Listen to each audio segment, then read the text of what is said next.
اللہ تعالیٰ نے صالح علیہ السلام کو مخاطب کر کے فرمایا، تم اب دیکھتے رہو کہ ان کا انجام کیا ہوتا ہے، ان کی سختیوں پر صبر کرو، ان سے کہہ دو کہ پانی پر ایک دن ان کا اختیار ہوگا اور ایک دن اس اونٹنی کا، خبردار کوئی زیادتی نہ کرے اور اس اونٹنی کو پانی پینے سے نہ روکے۔ سورۃ الشمس میں اللہ تعالیٰ فرماتے ہیں کہ ان سے اللہ کے رسول نے فرما دیا تھا کہ اللہ کی اونٹنی کی اور اس کے پانی پینے کی باری کی حفاظت کرو، یعنی اسے نہ تو پانی پینے سے روکو اور نہ ہی اسے کوئی تکلیف پہنچاؤ۔ اس معجزے کو دیکھ کر لوگ دو گروہوں میں بٹ گئے۔ بہت کم لوگوں نے صالح علیہ السلام کی پیروی کی، ان پر ایمان لائے، جبکہ اکثر لوگ پھر بھی اپنے کفر پر ڈٹے رہے۔ اللہ تعالیٰ فرماتے ہیں، ان لوگوں نے خود معجزے کا مطالبہ کیا تھا، لیکن اس کو اپنی آنکھوں سے دیکھنے کے باوجود ظلم پر اڑے رہے اور کفر پر اصرار کرتے رہے۔ سورۃ الحجر آیت 81 میں اللہ فرماتے ہیں، اور انہیں ہم نے اپنی نشانیاں بھی عطا فرمائی تھیں، لیکن پھر بھی وہ ان سے گردن موڑنے والے ہی رہے۔ اسی طرح سورہ بنی اسرائیل میں اللہ تعالیٰ فرماتے ہیں، ہم نے قوم سمود کو نشان کے طور پر اونٹنی عطا فرمائی تھی، لیکن انہوں نے اس پر ظلم کیا۔ بلا شبہ وہ ایک واضح نشانی تھی، کوئی شخص یہ نہیں کہہ سکتا تھا کہ جادوگروں نے اسے پیدا کیا ہے۔ وہ اونٹنی ان میں موجود رہی، ان کے علاقے میں جہاں چاہتی چرتی، جب کنویں پر پانی پینے جاتی تو سارا پانی پی جاتی، وہ لوگ اس کا دودھ پیتے، دودھ سب کے لیے کافی ہو جاتا۔ ان کی آنکھوں کے سامنے اس نے ایک بچے کو جنم دیا، وہ شکل صورت میں بالکل اپنی ماں جیسا تھا، لوگ اسے دیکھ کر تعجب کرتے۔ بچہ اونٹنی کے ساتھ رہتا، یہ ایک واضح نشانی تھی، اس پر جادو کا گمان کیا ہی نہیں جا سکتا تھا۔ وہ اونٹنی ایک عرصے تک ان لوگوں میں رہی۔ اللہ فرماتے ہیں، ہم نے قوم سمود کو بطور نشان کے ایک اونٹنی دی تھی، لیکن انہوں نے اس پر ظلم کیا، حالانکہ یہ نشانیاں ہم لوگوں کو ڈرانے کے لیے ہی بھیجتے ہیں۔ وہ لوگ اس اونٹنی کو دیکھ کر متعجب ضرور ہوئے، لیکن ایمان پھر بھی بہت کم لوگ لائے، حالانکہ اس نشانی کے بعد انہیں چاہیے تھا ایمان لے آئے۔ پھر ایک دن قوم کے سرداروں نے مشورہ کیا کہ اگر ہم نے صالح کو اسی طرح چھوڑ دیا تو کہیں لوگ ہمیں نہ چھوڑ دیں اور صالح کے پیروکار بن جائیں۔ اس اونٹنی نے تو ہمیں مصیبت میں ڈال دیا ہے، ہم پورا ایک دن پانی کو چھو بھی نہیں سکتے، کیونکہ یہ سارا دن پانی پیتی رہتی ہے۔ پھر یہ اس قدر دیو ہیکل ہے کہ اسے دیکھ کر ہماری بکریاں بھاگ جاتی ہیں، اونٹ اسے دیکھ کر خوفزدہ ہو جاتے ہیں، لہٰذا ہمیں چاہیے کہ اس سے چھٹکارا حاصل کر لیں۔ وہ آپس میں مشورہ کرتے رہے، آخر انہوں نے ایک آدمی منتخب کیا۔ مورخین کا اس پر اتفاق ہے کہ اس کا نام قدار بن سالف تھا، اس کے ساتھ اس کا ایک ساتھی بھی تھا۔ ان دونوں نے مل کر اونٹنی کو قتل کیا۔ اللہ تعالیٰ سورۃ القمر آیت 29 اور 30 میں فرماتے ہیں، پھر انہوں نے اپنے ساتھی کو بلایا، تب اس نے ہاتھ بڑھایا اور اس کی کونچیں کاٹ دی، پھر دیکھا ہمارا عذاب اور ڈراوا کیسا تھا۔ اس قدار کے بارے میں نبی کریم صلی اللہ علیہ وسلم کا ارشاد ہے کہ پہلے لوگوں میں سے سب سے زیادہ بدبخت یہی تھا۔ اللہ تعالیٰ نے قرآن مجید میں اس کا ذکر یوں فرمایا ہے، فَنَادَوْا صَاحِبَهُمْ، پھر انہوں نے اپنے ساتھی کو پکارا۔ سورۃ الشمس میں اللہ فرماتے ہیں، اِذِ انبَعَثَ أَشْقَاهَا، جب ان میں بڑا بدبخت شخص اٹھ کھڑا ہوا۔ یہ بدبخت قدار اٹھا، اپنے ساتھی کو ساتھ لیا اور اونٹنی کو قتل کرنے کے لیے تیار ہو گئے۔ آپس میں مشورہ ہوا کہ یہ نہ کہا جائے ہم نے اسے قتل کیا ہے۔ اس طرح باقی لوگوں نے بھی ان سے اتفاق کیا۔ اللہ تعالیٰ سورہ نمل آیت 48 میں فرماتے ہیں، اور اس شہر میں 9 آدمی ایسے تھے جو زمین میں فساد کرتے تھے اور اصلاح نہیں کرتے تھے۔ مطلب یہ کہ یہ لوگ فساد کی انتہا کو پہنچے ہوئے تھے، ان میں بھلائی نام کو نہیں تھی اور نہ ان کا فساد کی اصلاح کا ارادہ تھا۔ بخاری، مسلم اور مسند احمد کی ایک حدیث میں ہے، رسول اللہ صلی اللہ علیہ وسلم نے ایک بار اپنے خطبے میں اس اونٹنی اور اسے مار ڈالنے کا ذکر فرمایا۔ آیت اِذِ انبَعَثَ أَشْقَاهَا کی تلاوت کرتے ہوئے فرمایا کہ جیسے ابو زمعہ تھا، اسی جیسا یہ شخص بھی اپنی قوم میں عزیز، دلیر اور بڑا آدمی تھا۔ تمام لوگوں نے اس بدبخت کے ساتھ عہد کیا اور اسے یقین دہانی کرائی کہ اگر تمہارے ساتھ کسی نے برائی کا ارادہ کیا تو تمام قوم تمہاری حمایت میں اٹھ کھڑی ہوگی۔ اس یقین دہانی کے بعد یہ بدبخت اونٹنی کے انتظار میں بیٹھ گئے۔ اونٹنی پہاڑ کی طرف سے آتی تھی اور پانی پی کر واپس چلی جاتی تھی، یہی اس کا معمول تھا۔ جب ان لوگوں نے چٹان سے اونٹنی کو نکلتے دیکھا تو اچانک حملہ کرنے کے لیے آگے بڑھے، لیکن اس کا جثہ دیکھ کر خوفزدہ ہو گئے، الٹے پاؤں بھاگے۔ بدبخت قدار نے اپنے ساتھیوں کی یہ حالت دیکھی تو ہنس پڑا اور آگے بڑھ کر اونٹنی کی ران میں تیر مارا۔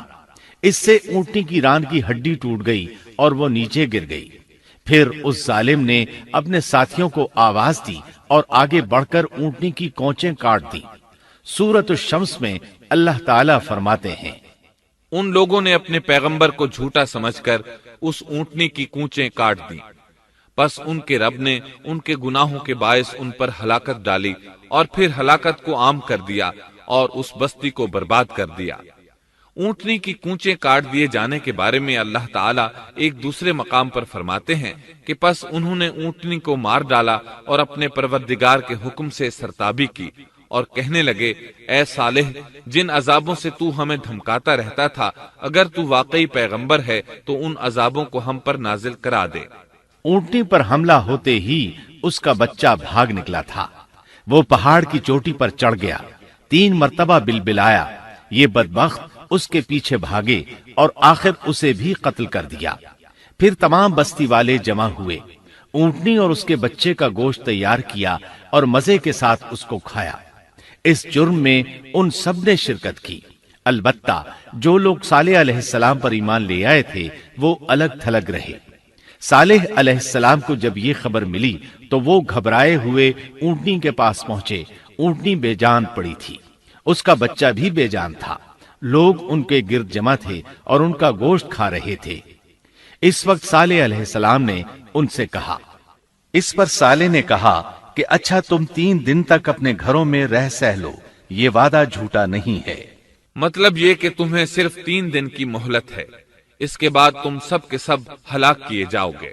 وہ صالح علیہ السلام کی بات کو رد کرتے ہوئے انہیں دھمکیاں دینے لگے کہ جن عذابوں کا تو ہم سے وعدہ کر رہا ہے، اگر تو سچا ہے تو ان کو ہم پر نازل کر دے۔ اس کے بعد وہ جمع ہو کر مشورہ کرنے لگے کہ آج رات صالح کو بھی مار ڈالو۔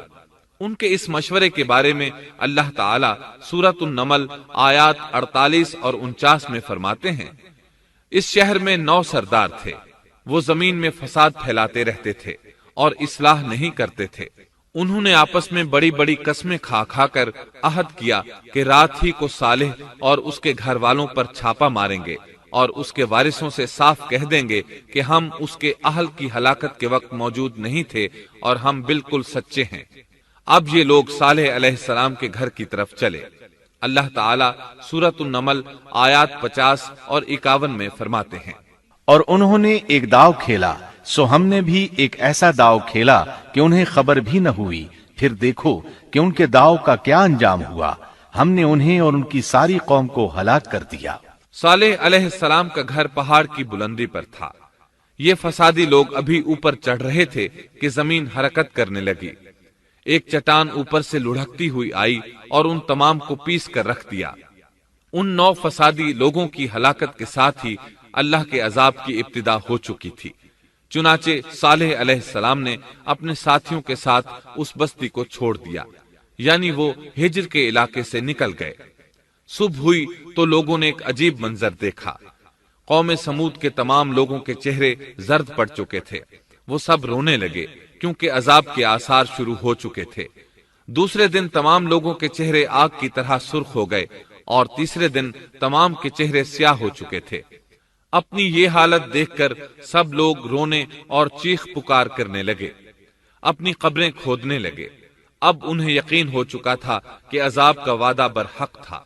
اللہ تعالیٰ نے انہیں پہلی قوموں کی طرح ایک قسم کا عذاب نہیں دیا تھا، جیسے قوم نوح کو صرف طوفان کے ذریعے ہلاک کیا گیا، قوم عاد کو صرف طوفانی ہوا کے ذریعے ہلاک کیا گیا، لیکن قوم سمود کو اللہ تعالیٰ نے طرح طرح کے عذابوں سے دوچار کیا، اس لیے کہ انہوں نے اپنی مطلوبہ شرط پوری ہونے کے باوجود ایمان قبول نہیں کیا تھا۔ عذاب کی ابتدا زلزلے سے ہوئی، زمین حرکت کرنے لگی۔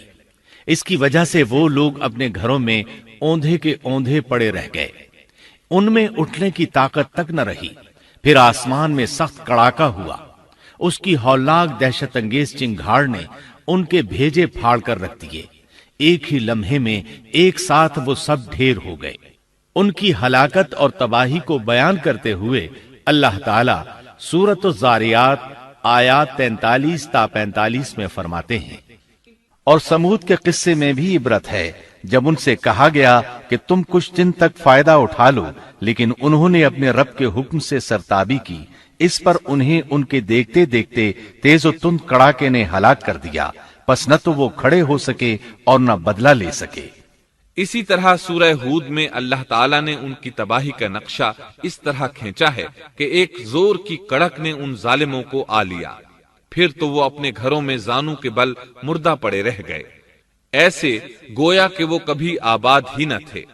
سورۃ القمر میں اللہ نے ان کی رسوائی ان الفاظ میں بیان کی ہے، ہم نے ان پر ایک چیخ بھیجی، پھر وہ ایسے ہو گئے جیسے کانٹوں کی باڑ کا چورا۔ دوسری طرف صالح علیہ السلام اور ان کے ساتھیوں کو اللہ تعالیٰ نے اپنی رحمت سے نجات دی۔ اللہ تعالیٰ سورہ ہود آیت 66 میں فرماتے ہیں، پھر جب ہمارا فرمان آ پہنچا ہم نے صالح اور ان پر ایمان لانے والوں کو اپنے فضل سے اس سے بچا لیا اور اس دن کی رسوائی سے بھی، یقیناً تیرا پروردگار نہایت توانا اور غالب ہے۔ اس قوم کے آثار آج تک باقی ہیں۔ مدینہ منورہ کے شمال مغرب میں ان کے گھر موجود ہیں۔ اب یہ علاقہ مدائن صالح کے نام سے مشہور ہے۔ سورۃ النمل میں اللہ تعالیٰ فرماتے ہیں، پس یہ ان کے گھر ہیں جو ان کے ظلم کے سبب ویران پڑے ہیں، بے شک اس میں دانش مندوں کے لیے نشانیاں ہیں۔ اللہ تعالیٰ نے ان کے نشانات کو آج تک باقی رکھا ہے تاکہ بعد میں آنے والوں کو یقین ہو جائے اور کسی قسم کا شک نہ رہے۔ عذاب کے آثار نمودار ہونے پر صالح علیہ السلام نے ان سے فرمایا تھا، اے میری قوم، میں نے تمہیں اپنے پروردگار کا حکم پہنچا دیا تھا اور میں نے تمہاری خیر خواہی کی، لیکن تم لوگ خیر خواہوں کو پسند نہیں کرتے۔ اس کے بعد صالح علیہ السلام اپنے ساتھیوں کے ساتھ وہاں سے ہجرت کر کے فلسطین آ گئے، وہیں رملہ نامی بستی میں رہنے لگے اور یہیں آپ کی وفات ہوئی۔ نبی کریم صلی اللہ علیہ وسلم صحابہ کرام رضی اللہ عنہم کے ساتھ تبوک تشریف لے گئے تو آپ نے مدائن صالح کے قریب قیام فرمایا تھا۔ صحابہ نے ان کنووں سے پانی لے لیا جو قوم سمود کے استعمال میں رہے تھے، کچھ برتن بھی وہاں سے لے لیے۔ آپ کو پتہ چلا تو آپ نے حکم فرمایا، ان برتنوں کو توڑ دو اور اس پانی کو بہا دو اور اس پانی سے جو کھانا تیار کیا ہے اس کو الٹ دو۔ آپ نے انہیں ان گھروں میں داخل ہونے سے بھی روک دیا جن میں اللہ کا عذاب نازل ہوا تھا۔ آپ صلی اللہ علیہ وسلم نے فرمایا، میں ڈرتا ہوں تم پر بھی ایسا عذاب نہ آ جائے جیسا ان پر آیا تھا، اس لیے ان کے علاقے میں داخل نہ ہوا کرو، اور اگر داخل ہونا پڑ جائے تو روتے ہوئے داخل ہوا کرو، اور رونا نہ آئے تو رونے جیسی شکلیں بنا لیا کرو تاکہ تمہارا شمار ظالموں میں نہ ہو۔ اللہ تعالیٰ فرماتے ہیں، آگاہ رہو، قوم سمود نے اپنے رب سے کفر کیا، سن لو ان سمودیوں پر پھٹکار ہے۔ قرآن میں ان کا قصہ 26 سے زائد مرتبہ بیان کیا گیا ہے۔ اس کے بعد لوگ ایمان کی حالت میں امن چین کی زندگی بسر کرنے لگے، لیکن پھر نئے سرے سے ان میں خرابی پیدا ہوئی۔ شیطان نے پھر اپنا کام دکھایا، ان کے دلوں میں وسوسہ ڈالا اور فلسطین، عراق، مصر اور جزیرے کے نواحی علاقوں میں شرک پھیل گیا۔ لوگ ایک بار پھر کفر کی طرف پلٹ پڑے۔ اس پورے قصے میں چند عبرتیں ہیں، آئیے ذرا ان کا بھی ذکر ہو جائے۔ اللہ تعالیٰ کی اونٹنی اگرچہ سیدنا صالح علیہ السلام کی نبوت کا ایک نشان تھی، ان کی سچائی کا ثبوت تھی، لیکن قرآن کریم کی وضاحت یہ ہے کہ وہ قوم سمود کی آزمائش کے لیے تھی اور وہی ان کی ہلاکت کا نشان ثابت ہوئی، جیسا کہ سورۃ القمر میں اللہ تعالیٰ فرماتے ہیں، بے شک ہم اونٹنی کو ان کی آزمائش اور امتحان کے لیے بھیجنے والے ہیں، پس تو ان کے انتظار میں رہ اور صبر اختیار کر۔ سنت اللہ یہ رہی ہے کہ اگر وہ اپنے پیغمبر کو کسی قوم کی ہدایت کے لیے بھیجے اور قوم اس کی ہدایت پر کان نہ دھرے تو ضروری نہیں کہ وہ قوم ہلاک کر دی جائے، لیکن جو قوم اپنے نبی سے اس وعدے پر نشان طلب کرے کہ اگر ان کا مطلوبہ نشان ظاہر ہو گیا تو وہ ایمان لے آئیں گے، اور پھر نشان آ جانے کے بعد وہ ایمان نہ لائے تو اس قوم کی ہلاکت یقینی ہے۔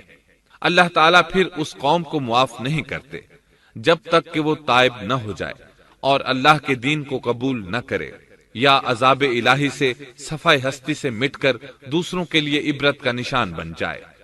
لیکن اس سنت سے نبی کریم صلی اللہ علیہ وسلم کی امت مستثنا ہے، اس لیے کہ آپ صلی اللہ علیہ وسلم نے وضاحت فرمائی ہے، میں نے اللہ تعالیٰ سے دعا مانگی ہے کہ اللہ تعالیٰ میری امت میں عذاب عام مسلط نہ فرمائے، اور اللہ نے میری دعا قبول فرما لی۔ قرآن میں اللہ تعالیٰ نے نبی کریم صلی اللہ علیہ وسلم کی اس بات کی یوں تصدیق کی ہے، اے رسول، اس حال میں کہ تو ان میں موجود ہے، اللہ تعالیٰ ان کافروں پر عذاب مسلط نہیں کرے گا۔ اور یہ ایک خطرناک غلطی ہے، نفس کا دھوکہ ہے کہ انسان عیش و عشرت اور دنیاوی جاہ و جلال کو دیکھ کر یہ خیال کر بیٹھے، یہ گمان کر لے کہ جس قوم یا فرد کے پاس یہ سب کچھ موجود ہے وہ ضرور اللہ تعالیٰ کے سائے میں ہے، اور یہ کہ ان کی یہ خوش عیشی اس بات کی علامت ہے کہ اللہ تعالیٰ کی خوش نودی ان کے ساتھ ہے۔ یہ نفس کا دھوکہ ہے، غلط فہمی ہے، بلکہ کج فہمی ہے۔ قرآن کریم کے اس واقعے میں جگہ جگہ اس بات کی وضاحت ہے کہ بعض اوقات زیادہ سے زیادہ خوش عیشی زیادہ سے زیادہ عذاب کا پیش خیمہ ثابت ہوتی ہے، اگرچہ قوموں کے لیے اس کی مدت چند ماہ یا چند سال نہیں بلکہ گھبرا دینے والی مدت ہی کیوں نہ ہو، مگر ہر قسم کی دنیاوی کامیابیوں اور خوش عیشیوں کے ساتھ جب ظلم، سرکشی اور غرور کسی قوم کا مستقل شعار بن جائے تو سمجھ لو اس کی تباہی اور ہلاکت کا وقت قریب آ پہنچا۔ اللہ تعالیٰ فرماتے ہیں، تیرے رب کی پکڑ بہت سخت ہے، لیکن اس کے ساتھ ہی یہ بات بھی ہے کہ کسی قوم میں تمام تر خرابیوں کے باوجود اگر قوم سے اکثر افراد اللہ کے شکر گزار ہوں، اس کے بندوں کے ساتھ انصاف کرنے والے اور آپس میں نیک نیت اور خیر خواہی کرنے والے ہوں تو بلا شبہ وہ اللہ کے ہاں مقبول بندے ہیں، اور انہی کو دنیا اور آخرت کی کامیابیوں کی بشارت ہے، اور انہی کے لیے یہ دنیاوی عیش اللہ کی بے انتہا نعمتوں کی علامت ہے۔ انہی الفاظ پر سیدنا صالح علیہ السلام کا قصہ اختتام کو پہنچا۔